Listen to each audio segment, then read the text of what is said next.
Bismillahirrahmanirrahim. Alhamdulillahi rabbil alamin. Salatu wassalamu ala Rasulillah ma ba'd. Allahumma anfa'na bima 'allamtana wa 'allimna ma yanfa'una wa zidna ilman. Assalamualaikum warahmatullahi wabarakatuh.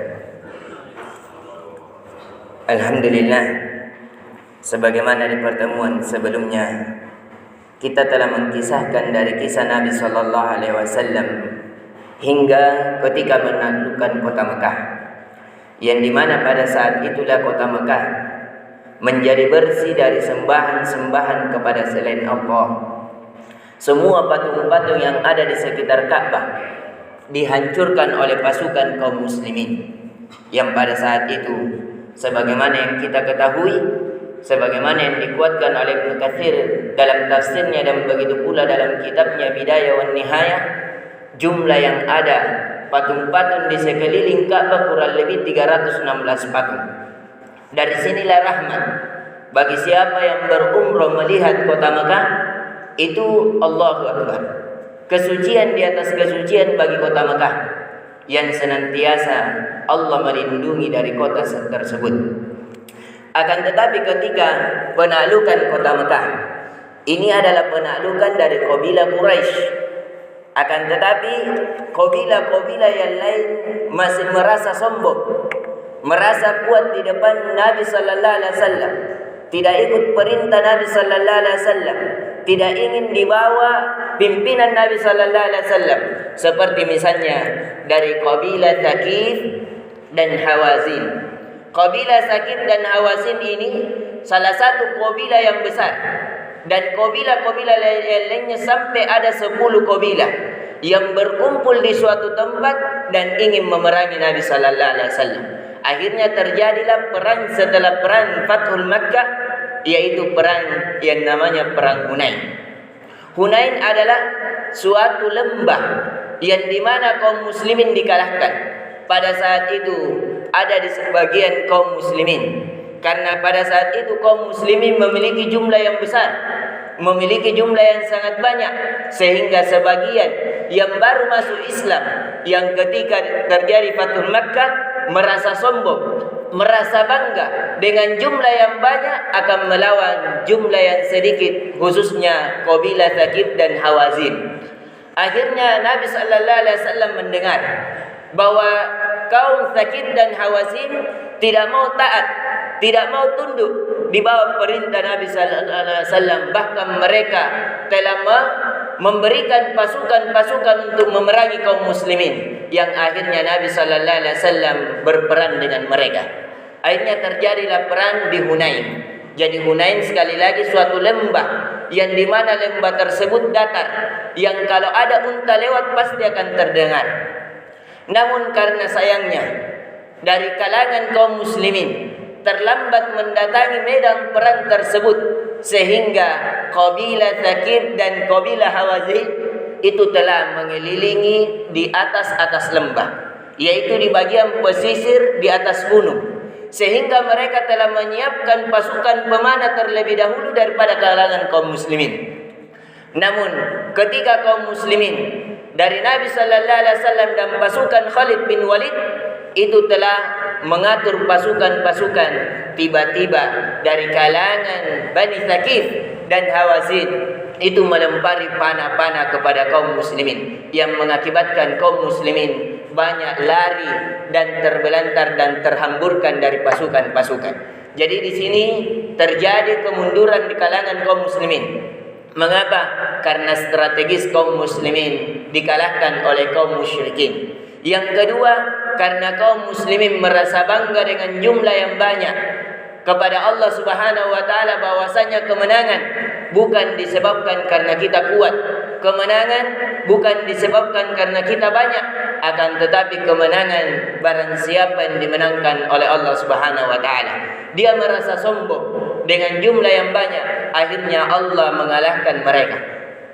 Di sini juga kita mengambil pelajaran bahwa Nabi sallallahu alaihi wasallam itu bukan dengan keberadaannya pasti menang, tidak. akan tetapi kemenangan betul-betul dari sisi Allah Subhanahu wa taala, yang akhirnya kalangan kaum muslimin banyak berlarian. Ada yang lari mau pergi ke Bahrul Ahmar, karena Hawazin ini itu letaknya tidak jauh dari kota Mekah, di bagian sebelahnya. Kalau Mekah ke depannya. Jadi kalau Mekah dan Madinah baku berhadapan, sedangkan Hawazin dan Sakif itu bersampingan dengan kota Mekah. Dan Nabi sallallahu alaihi wasallam pada saat terjadi kemunduran di kalangan kaum muslimin, banyak yang meninggal dunia disebabkan tiba-tiba berdatangan panah-panah yang mengakibatkan Nabi mengajak mereka agar mundur dan menghadap kepada Nabi, sehingga kalangan kaum muslimin mundur. Akhirnya pasukan para pemanah tidak mensampai panahnya sampai kepada Nabi. Setelah itu Nabi sallallahu alaihi wasallam mengatur kembali pasukan dan memerintahkan kepada Khalid bin Walid agar mencari di mana panah-panah tersebut. Akhirnya Khalid bin Walid mendapati mereka berada di Aus, yaitu tempat sebelum Hunain, yang berada di bagian atas, yang akhirnya Khalid bin Walid mengejar mereka, yang dimana mereka akhirnya lari terbelantaran ketika dikejar oleh pasukan Khalid bin Walid, jumlahnya 100 pasukan, sampai mereka lari ke Taif. Jadi Taif yang biasa kita berziarah, itulah tempatnya kaum musyrikin yang berkhianat, yang tidak mau ikut tunduk kepada Nabi sallallahu alaihi wasallam. Akhirnya Nabi sallallahu alaihi wasallam berperang lagi di Taif dan dimenangkan oleh Nabi sallallahu alaihi wasallam. Dan disinilah banyaknya Nabi sallallahu alaihi wasallam mendapatkan ghanimah. Bayangkan kalau orang yang ditawan ada 6.000 orang yang Nabi sallallahu alaihi wasallam mendapatkan dari tawanan perang. Yang kedua, dari unta Nabi sallallahu alaihi wasallam mendapatkan ghanimah, harta rampasan perang 40.000 ekor unta. Bayangkan kalau 40.000 ekor unta dikali 40 juta. Satu ekor unta kurang lebih 16 triliun. Di sini juga Nabi sallallahu alaihi wasallam mendapatkan 40.000 ekor kambing dan mendapatkan tawanan dari wanita-wanita dan lainnya dari perbendaharaan seperti pedang dan selainnya. Akan tetapi ketika Nabi sallallahu alaihi wasallam mendapatkan ghanimah ini, Nabi sallallahu alaihi wasallam tidak memberikan kepada kalangan Ansar, yaitu orang-orang Madinah, akan tetapi memberikan orang-orang yang baru masuk Islam agar dilembutkan keislamannya dengan harta. Inilah yang dikatakan al-mu'allafata qulubuhum, orang yang dilembutkan hatinya. Nabi memberikan kepada orang-orang Mekah seluruhnya, yang tidak ada Nabi tinggalkan kepada orang Madinah, yang mengakibatkan orang Madinah itu merasa hasad. Ya Rasulullah, kenapa pembagian ini tidak adil? Semua pembagian harta yang kita dapatkan itu diberikan kepada orang Mekah dan kami tidak. Akhirnya Nabi mengatakan kepada mereka, tidakkah kalian rela kalau harta-harta perbendaharaan dunia mereka bawa, sedangkan kalian bersamaku di kotamu? Akhirnya Nabi sallallahu alaihi wasallam, seharusnya panjang ceritanya, sampai-sampai kalangan kaum Madinah itu banyak menangis karena khutbah Nabi sallallahu alaihi wasallam. Akan tetapi waktu yang membatasi kita disebabkan waktu kita sudah sampai kurang lebih sudah 8 menit, sehingga kita tidak mengkisahkan dari khutbah Nabi sallallahu alaihi wasallam yang mengakibatkan menangis dari kalangan kaum Ansar. Akan tetapi setelah ini terjadilah perang Tabuk. Perang Tabuk insyaallah taala akan kita kisahkan di pertemuan setelahnya.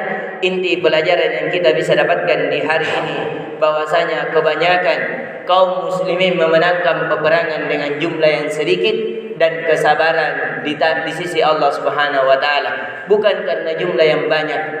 Contohnya di perang Hunain, jumlah yang banyak, akan tetapi kaum muslimin sempat terkalahkan, kemudian melawan kembali dan akhirnya dimenangkan oleh kalangan kaum muslimin. Dan disinilah mulainya tersebarnya Islam di seluruh penjuru Arab. Setelah nanti akan kita kisahkan insyaallah taala. Subhanakallahumma bihamdik, asyhadu an la ilaha illa anta, astaghfiruka wa atubu ilaik. Assalamualaikum warahmatullahi wabarakatuh.